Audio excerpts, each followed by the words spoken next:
Chelsea's attack in 2026 isn't just good, it's frightening. Everywhere you look, there's danger. On the right, raw pace and flair. In the middle, a playmaker who can turn games on his own. Up top, not one, but two strikers who know how to finish in the Premier League. And on the left, young wingers with the kind of talent that can ruin any fullback's night. This isn't the Chelsea of last season. But how good is this attack?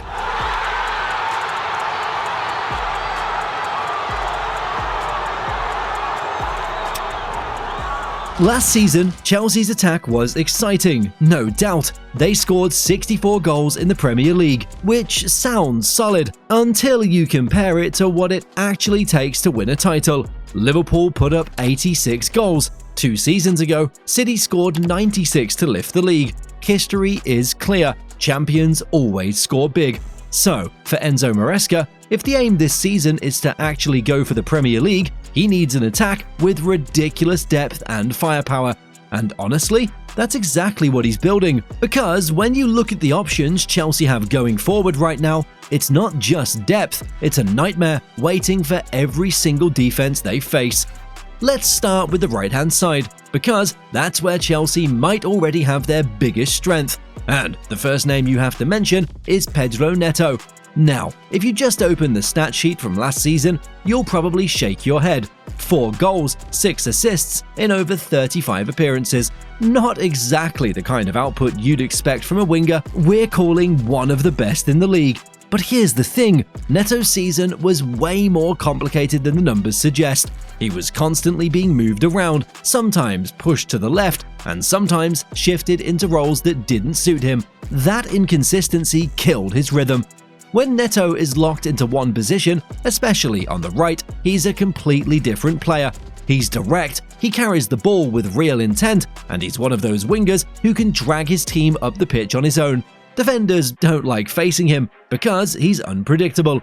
1 minute he's driving at them with pace, the next he's cutting inside to release a runner or link with the number 10. That chaos, it's what really makes him special. He may not have had the headline stats last season, but if Maresca finally gives him that fixed role on the right, this could easily be the season where Neto shows why he's been rated so highly for years. But here's the twist. As much as Neto brings proven Premier League quality, he might not even be the most exciting player on that side, because Chelsea has Esteval, and this kid might already be the future of their attack. We're talking about an 18-year-old who already looks like he belongs at the very top. His close control is elite, he plays with freedom, and he's so comfortable on the ball it's scary. There's a confidence about him that you don't usually see in players this young. It's like he knows he can take on defenders and beat them without even thinking twice. And the numbers back that up. Last season in Brazil, he played 37 games, scoring 12 goals and adding 7 assists. That's not normal for someone his age. It's the kind of production you expect from an established starter, not a teenager. And when you watch him play, you get the sense that he's not just about stats. He has that special quality where every time he gets on the ball, the stadium holds its breath, because something could happen. We saw a glimpse of that against West Ham, and honestly, if that's just his starting level, the league should be terrified of what comes next. So, think about it. On the right, Chelsea can rotate between a proven Premier League winger in Neto and a generational talent in Esteval. One brings consistency, work rate and maturity, the other brings unpredictability, flair and raw brilliance. And if Maresca really wants to, he can play both together, Neto wide and Esteval drifting inside. That kind of variety makes Chelsea's right-hand side almost impossible to plan against. And if this is what the right flank looks like, just wait until we move into the middle, because the number 10 role is where Chelsea's attack goes from strong to absolutely frightening. But before we continue, please smash that like button and subscribe to the channel too. It really helps us grow. Now, moving into the middle, this is where Chelsea's attack really takes shape. The number 10 role, and of course, the first name that comes to mind is Cole Palmer. Since he arrived at Chelsea, Palmer's been nothing short of a revelation. He's calm under pressure, he sees passes most players don't even attempt, and he has that composure in front of goal that makes him one of the most dangerous playmakers in the league. Last season alone, he finished with 18 goals and 14 assists. And the crazy part is that a lot of people called that a below-par season. Think about that for just a second. Almost 20 goals and more than 10 assists from midfield, and people weren't satisfied.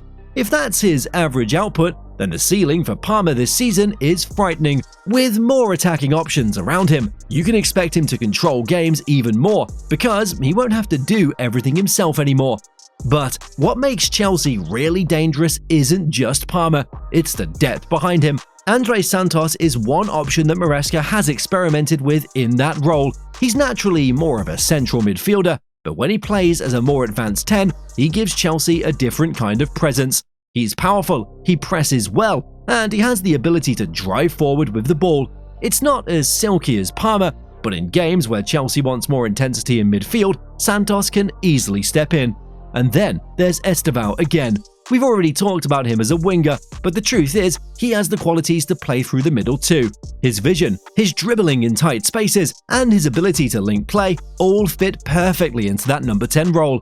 If Palmer needs a rest, or if Maresca wants a different look, Estevao can slot in behind the striker and still cause chaos. That kind of versatility, it's priceless for a title-challenging team.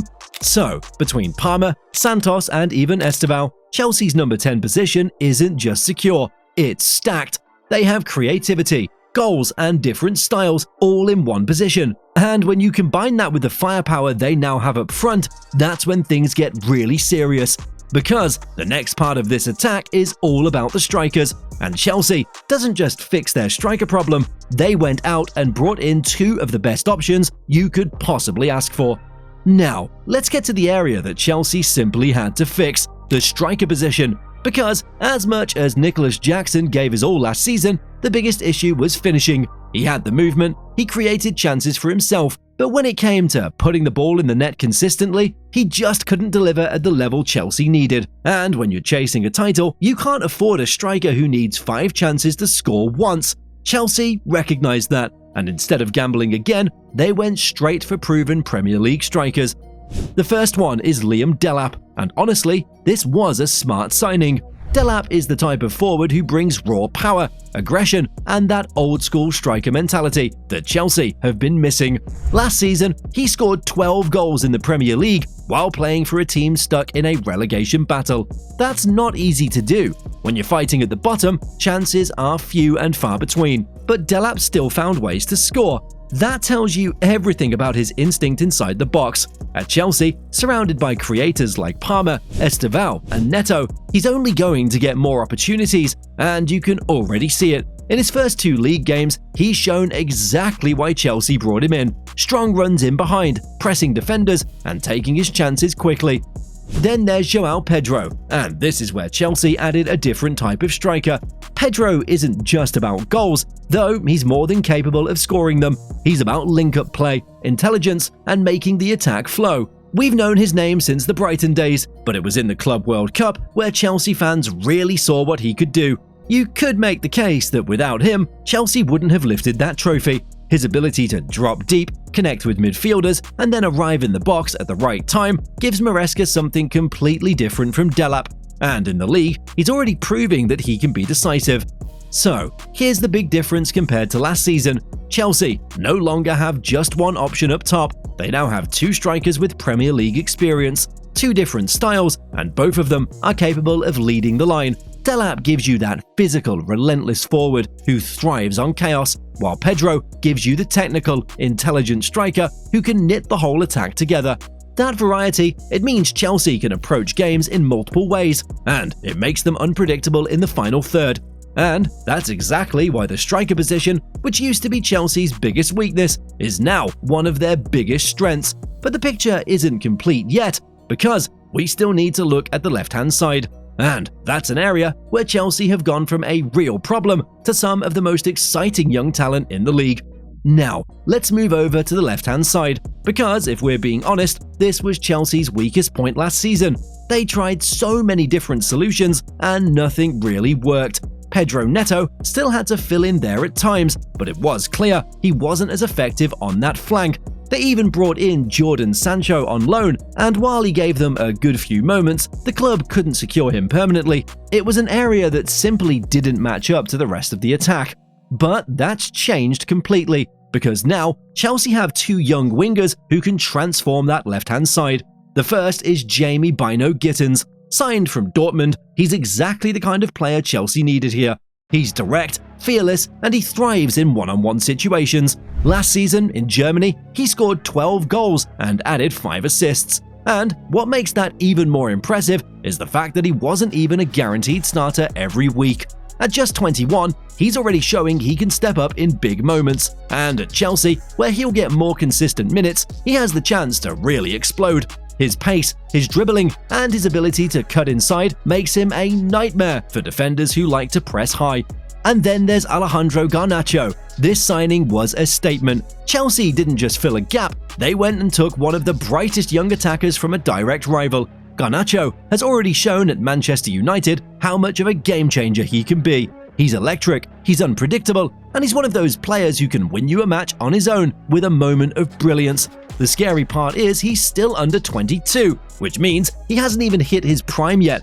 For Chelsea, he isn't just a signing for today. He's a player who can dominate that position for the next decade if everything clicks. So when you put Gittins and Garnacho together, Chelsea have completely flipped the script on the left. What used to be their weakest link is now a position stacked with pace, skill, and match winners. Maresca can rotate between them depending on the type of game. Gittins for direct running and vertical threat, Garnacho for explosive creativity and finishing. Either way, it's a massive upgrade.